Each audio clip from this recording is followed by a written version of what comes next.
Estudio Jurídico Manrique presenta cursos y exposiciones virtuales sobre varias temáticas de Derecho.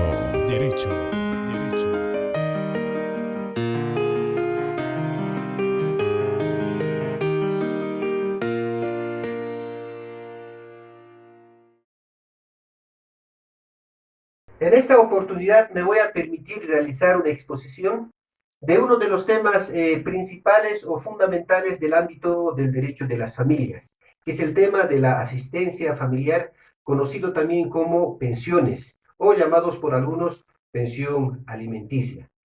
Tema que, por cierto, es de interés general, puesto que todos, de alguna manera, ya sea de manera directa o indirecta, nos podemos ver involucrados en el tema. En calidad de demandantes, las mujeres que generalmente suelen ser, en calidad de demandados, los varones.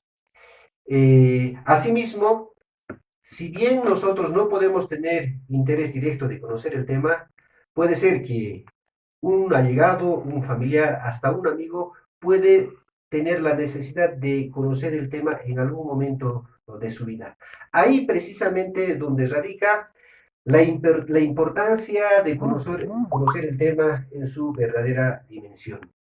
En esta oportunidad me voy a permitir dirigirme a las personas ajeno al estudio del derecho o las leyes. O sea, va dirigido esencialmente a la sociedad en general, que poco o nada tiene conocimiento sobre el tema. En otra oportunidad ya me voy a dirigir a estudiantes de derecho, colegas abogados o profesionales que tengan interés de conocer el tema. Es en esa virtud que en esta exposición voy a emplear términos claros, concretos y sencillos, precisamente para dejarme entender y por razones enteramente didácticas voy a extraer de la praxis o de la realidad situaciones especiales que se presentan con preguntas usuales que nos formulan a nosotros los abogados, nuestros clientes. Preguntas que lo he sistematizado de la siguiente manera.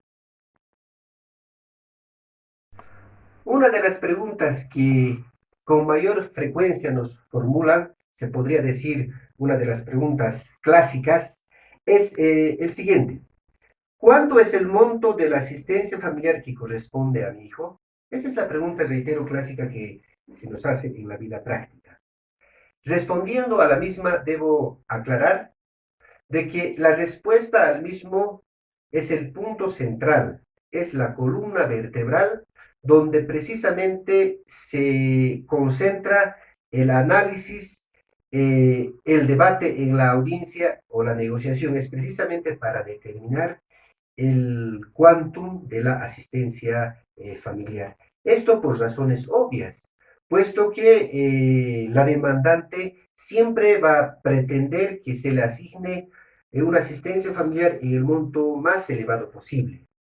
El demandado, por el contrario, va a buscar siempre que se le fije una asistencia familiar en el monto más bajo posible. Y en muchos casos, inclusive los demandados pretenden no dar absolutamente nada, pretendiendo rehuir a su responsabilidad. Sin embargo, también es necesario aclarar que para poder determinar la asistencia familiar, el juez tiene que realizar una valoración integral de la situación económica del obligado o demandado, asimismo una valoración de la situación del menor o beneficiario. En cuanto a la situación del demandado, por ejemplo, es imperativo y necesario demostrar ante el juez la capacidad económica o los ingresos con los que cuenta. Es posible que el demandado sea una persona profesional o que se dedique a una o dos o más actividades, que cuente con una empresa formalmente constituida y lo demás. En cuanto al beneficiario, se tiene que demostrar su situación económica o su situación social, como la necesidad de contar con recursos económicos para su estudio y demás. Esas situaciones van a ser evaluados para que el juzgador pueda fijar una asistencia familiar acorde a su realidad. La ley número 603 del Código de las Familias y el proceso familiar es esencialmente proteccionista, tiende a favorecer al menor beneficiario o la demandante y no así tanto al padre o al obligado. Es así que esta ley, mal o bien, tiene la virtud de establecer un monto mínimo de la asistencia familiar, que equivale al 20% del salario mínimo nacional. Ahora, en cuanto al salario mínimo nacional, este monto es determinado por el gobierno central. En la actualidad se encuentra vigente el decreto supremo número 3888, por el cual ha asignado o determinado la suma de 2.122 bolivianos como, como salario mínimo nacional. Y el 20% del mismo asciende a la suma de 424 bolivianos con 40 centavos. Este monto, en otras palabras, por ley, llegaría a constituirse el monto mínimo para la asistencia familiar. Asimismo, hay que aclarar que el monto del salario mínimo nacional prácticamente cada año va modificándose, concretamente va incrementándose. Consecuentemente, el monto mínimo de la asistencia familiar cada año va incrementándose. También es necesario precisar de que el monto mínimo de la asistencia familiar, reitero que es la suma de 424 bolivianos y fracción, no es la regla, sino que es la excepción, que me voy a permitir explicar más adelante. Decía mal o bien porque al demandado la ley le conmina, le constriñe, le obliga a que pueda dar una asistencia familiar en favor de sus hijos cuando éste aún no cuente con un trabajo o una fuente laboral. Y favorece a la demandante, puesto que ella con tan solo la interposición de la demanda ya puede obtener una asistencia familiar en el monto mínimo y en el monto que hemos indicado. Decía la regla porque si la demandante en su demanda logra demostrar que el obligado percibe un ingreso económico en un monto que superan el monto del salario mínimo nacional, naturalmente que puede obtener un monto de asistencia por encima del mínimo de la asistencia familiar. Otra de las preguntas que con frecuencia suelen formularnos es la siguiente: ¿qué documentos se necesita para interponer una demanda de asistencia familiar? Respondiendo a la misma, reiterando que el Código de las Familias es proteccionista y se inclina a favorecer al menor beneficiario, a la demandante, la ley no exige presentar una infinidad de documentos, sino el documento principal y base para una demanda es el certificado de nacimiento, puesto que tiene la finalidad de demostrar la relación filial o el vínculo de padre e hijo entre el demandado y el beneficiario.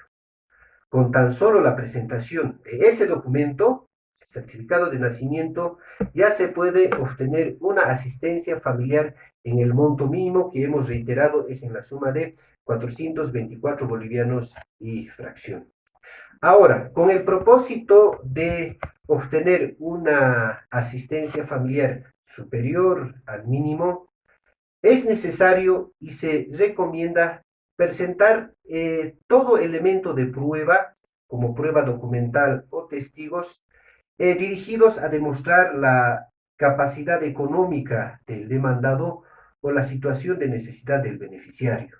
Con relación al demandado, se puede presentar papeletas de pago o boletas de pago, contratos de trabajo, o estados financieros o balances económicos si tuviera una actividad, una empresa concretamente, y con relación a los beneficiarios al menor se puede demostrar su calidad de estudiante con certificados de estudio, certificados médicos para demostrar una enfermedad si pudiera padecer. Presentando esos documentos se puede lograr obtener una asistencia familiar superior al mínimo establecido por ley. Otra de las preguntas que nos formulan con frecuencia es ¿desde cuándo empieza a correr o a acumularse la asistencia familiar? Respondiendo a la misma, indicar con seguridad y absoluta certeza que la asistencia familiar empieza a acumularse o a correr desde las 0 horas del día siguiente de la notificación al demandado. A manera de ejemplo, si el demandado ha sido notificado un día lunes, entonces el día martes, que es el día siguiente, a partir de ese día prácticamente empezaría a acumularse. Sin embargo, también hay que hacer una aclaración. Nuestra legislación en la actualidad reconoce también la asistencia familiar suscrito entre partes mediante un documento privado o cualquier documento. En este caso, la asistencia familiar empieza a correr o a acumularse a partir de la fecha de suscripción o firma de dicho documento. Ahora, dicho documento no es necesario que sea reconocido sus firmas y rúbricas ante notario de fe pública, pero sí se exige que ese documento sea homologado ante autoridad competente, que es el juez de familia. Otra de las preguntas que nos formulan es, ¿desde cuándo y hasta qué edad se puede pedir la asistencia familiar? La regla es que la asistencia familiar se puede pedir desde el nacimiento del hijo hasta que cumpla la mayoría de edad, o sea, los 18 años. Pero sin embargo, nuestra actual legislación, el Código de las Familias, reconoce que se puede pedir asistencia familiar desde la concepción del menor, pero con la condición o requisito de que éste sea reconocido ad vientre. Ahora, la asistencia familiar, conforme a nuestra legislación, también puede ampliarse hasta que el beneficiario adquiera los 25 años de edad, siempre y cuando esté estudiando y que proporcione resultados satisfactorios o positivos de sus estudios. Una de las preguntas que suelen formularnos es, ¿qué pasa si el demandado no trabaja o no tiene un empleo fijo? En este caso, considerando que la asistencia familiar es una obligación ineludible de todo padre u obligado de coadyuvar en la manutención de los hijos, la ley presume que goza de buena salud, que tiene las posibilidades de dedicarse a una actividad económica o trabajar, consecuentemente tiene la posibilidad de dar o otorgar una asistencia familiar, aunque en lo mínimo, sabiendo que el mínimo es 424 bolivianos mensuales. Eso es la virtud prácticamente del nuevo Código de las Familias en comparación con la anterior ley ya abrogada. A manera de comentario, la anterior ley, como no establecía un monto mínimo, otorgaba las facultades, si vale el término, discrecionales al juez para que éste pueda determinar el monto de la asistencia familiar. Curiosamente, se ha dado casos especiales donde el juez ha fijado o determinado una asistencia familiar en la suma hasta de 20 bolivianos, que en la actualidad nos causa sorpresa. A manera de comentario, referir que mi persona ha llegado a conocer un caso anterior o antiguo en el cual se había fijado una asistencia familiar en la suma de 30 bolivianos mensuales. Situación que naturalmente con la actual ley se ha solicitado su incremento, naturalmente que se ha obtenido sin mayor dificultad. También nos formulan la pregunta si la madre también tiene derecho a que se le otorgue una asistencia familiar igual que el hijo. Esta situación es posible. Se da en los casos de personas divorciadas o personas separadas de una relación de concubinato, debiendo ser naturalmente reconocidos por la autoridad judicial. pero en este caso tiene que concurrir una situación especial de que la esposa o la cónyuge se tiene que encontrar en un estado de necesidad y su imposibilidad de generar por sí misma los medios para su subsistencia. Aunque en la práctica se da pocas veces esta situación. Otra de las preguntas que suelen formularnos es ¿qué pasa cuando se desconoce el domicilio o paradero del demandado? Esta situación en la vida práctica también se presenta con frecuencia, puesto que la madre de los hijos ha perdido todo contacto prácticamente con el obligado o progenitor. Esta situación de desconocer el domicilio del demandado no es un óbice, no es un obstáculo para no interponer la demanda. En este caso, perfectamente se puede notificar al demandado mediante edictos. Este consiste mediante la publicación en un medio de circulación nacional como el periódico esencialmente. Situación que no es tan compleja y no es tan costosa, pero para ello se tiene que obtener información domiciliaria de las instituciones del CEGIP o del CERECI, donde indique que tal ciudadano no tiene un domicilio establecido. En caso de que ese informe indicara que tiene un domicilio, supongamos, fuera del país, dentro del territorio nacional, entonces se tendría que notificar en dicho lugar. Otra de las preguntas que también suelen formularnos es, ¿qué pasa si el demandado no cuenta con los recursos económicos para cumplir la asistencia familiar? Ya habíamos indicado que el Código de las Familias es proteccionista y se inclina a defender a los hijos menores o beneficiarios y a la demandante. Consecuentemente, presume que el demandado u obligado padre goza de buena salud, consecuentemente se encuentra en las posibilidades de trabajar o ejercer una actividad lícita. Por lo tanto, se encuentra en las posibilidades de dar una asistencia familiar, aunque en el monto mínimo. El monto que precisamente ya hemos indicado bastante, que es la suma de 424 bolivianos y fracción. Ahora, se presentan casos especiales donde por alguna razón el obligado o demandado no cuenta con recursos económicos para cumplir con la asistencia, pero sí cuenta con productos para poder cumplir.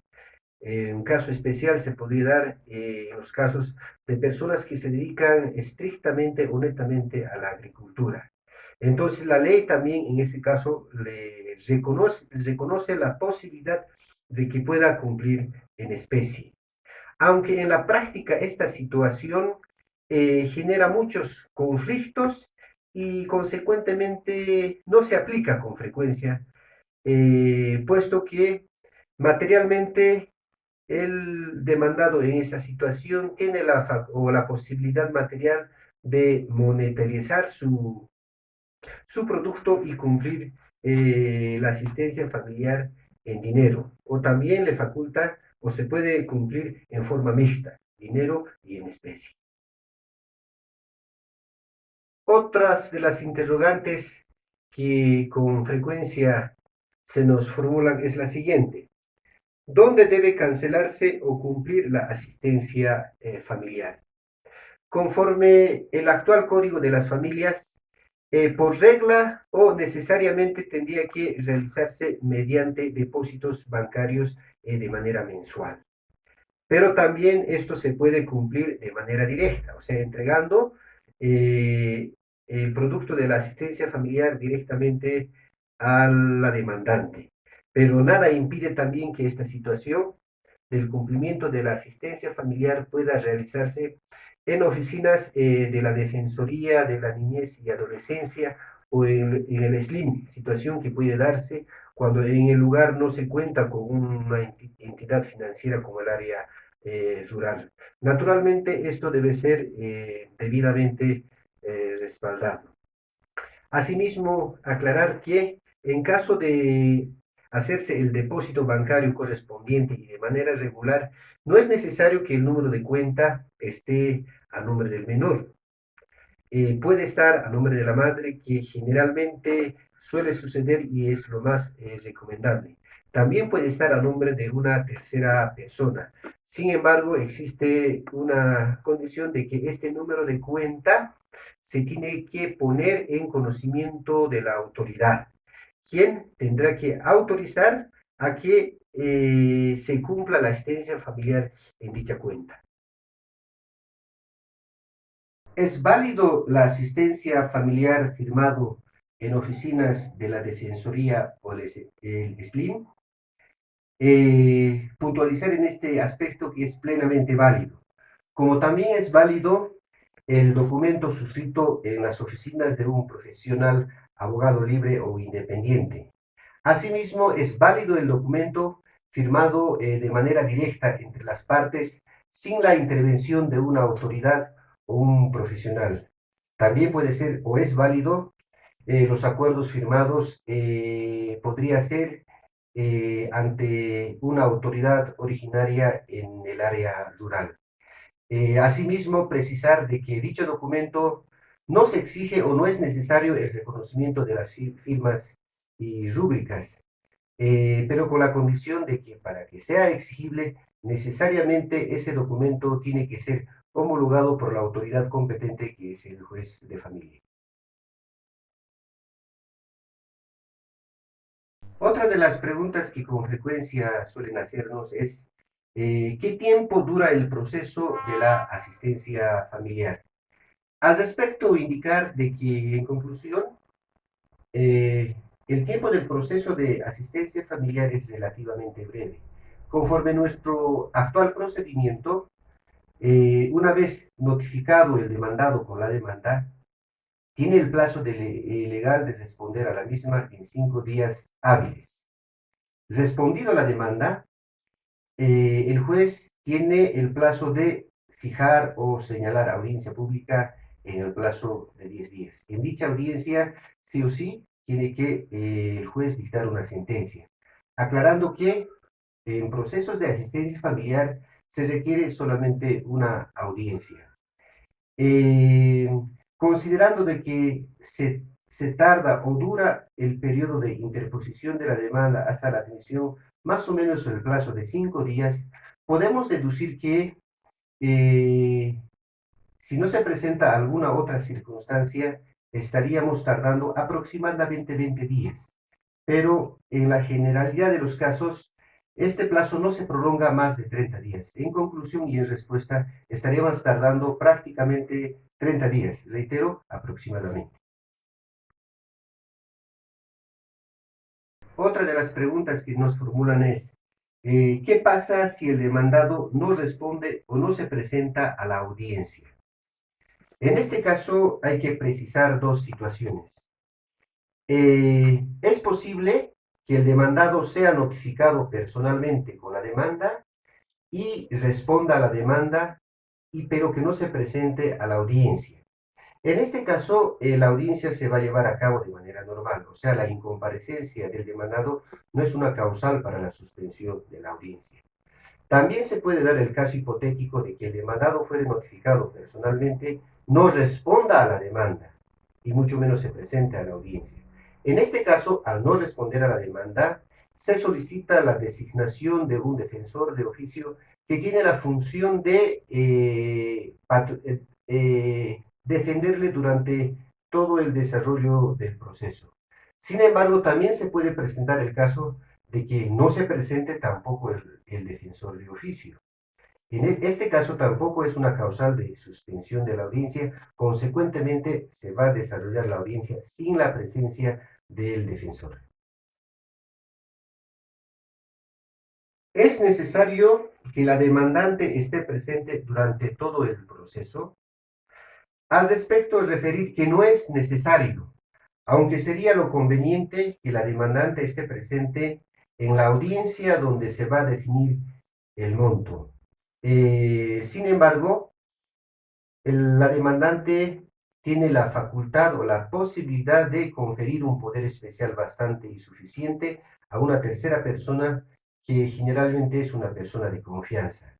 O en todo caso, también puede conferirle dicho poder a su abogado patrocinante para que pueda precisamente representarle en la audiencia y durante el desarrollo de todo el proceso. Se puede pedir el incremento de la asistencia familiar. Eh, Siendo puntual, perfectamente o es posible solicitar el incremento de la asistencia familiar. En este aspecto hay que puntualizar. Considerando y de manera general, el juez determina el monto de la pensión alimenticia mediante una resolución o sentencia. Esta sentencia no causa estado. Este quiere decir que el monto determinado no es de manera definitiva o para siempre. Esto puede sufrir variaciones, tanto como su incremento como su disminución, o en algunos casos especiales, la extinción o cese de la asistencia familiar. Pero prácticamente esto se produce cuando se opera una variación en la situación económica del obligado. Cuando su situación económica mejora, se podría decir sustancialmente, entonces se puede pedir un incremento. O también cuando se incrementan las necesidades del menor beneficiario, sí se incrementa. O también decía que puede sufrir una reducción. En casos especiales, reitero, puede producirse el cese o la extinción de la asistencia familiar. Para el efecto, se tiene que interponer ante la misma autoridad que es el juez una demanda accesoria, conocido como demanda incidental, ya sea de incremento, disminución o cese según el caso particular. Asimismo, hay que dejar o resaltar que la actual ley, la ley 603 del Código de las Familias, tiene un aspecto positivo o una virtud de reconocer la figura de la nivelación. ¿En qué consiste esa figura de nivelación?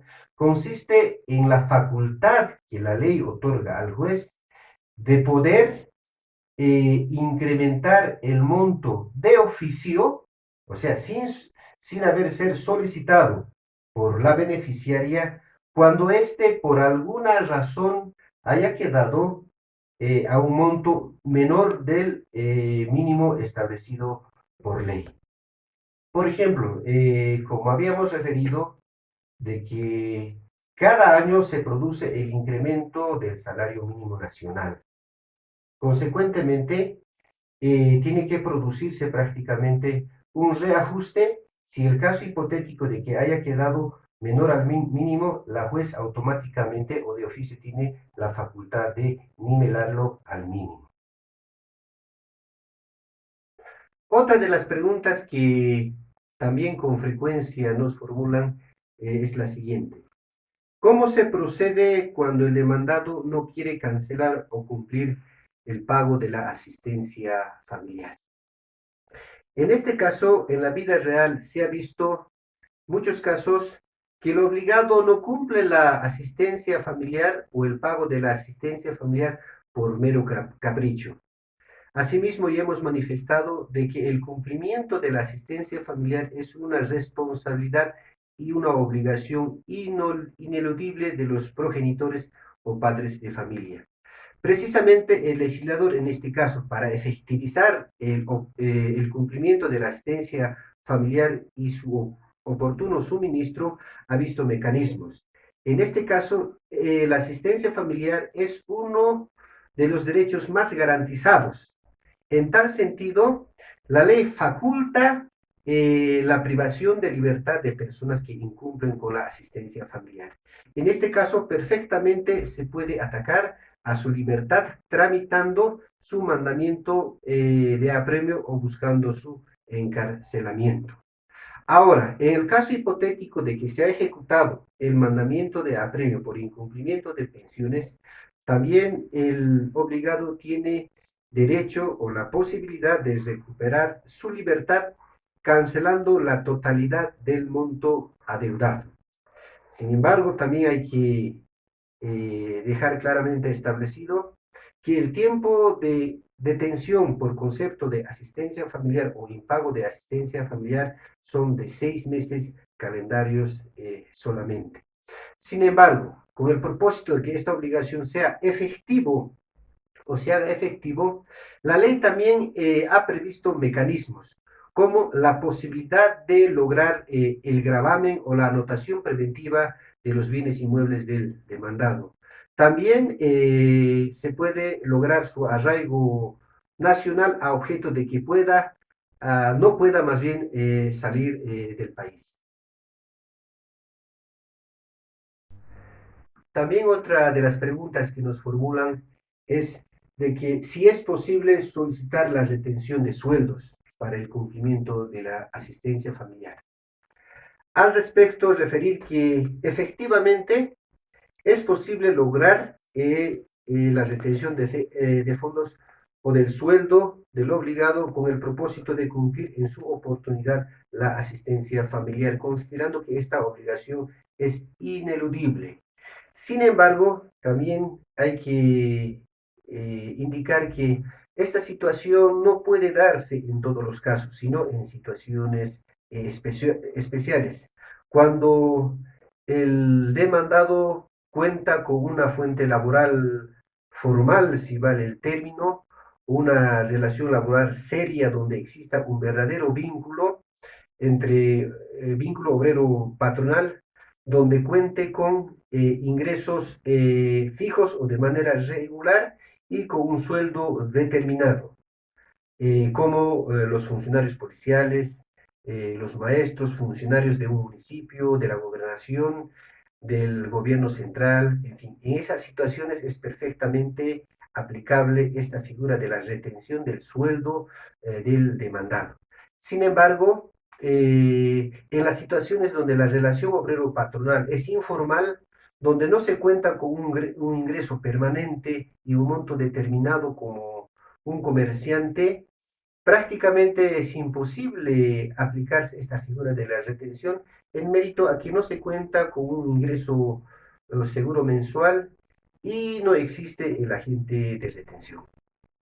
Bueno, entendiendo que en esta exposición hemos abordado aspectos principales y centrales del tema y esperando que esta información sea útil para todos ustedes, me despido anunciando que contamos con más material de esta naturaleza donde hemos abordado temas de actualidad e importancia, mismo que estará a disposición de todos ustedes. Gracias.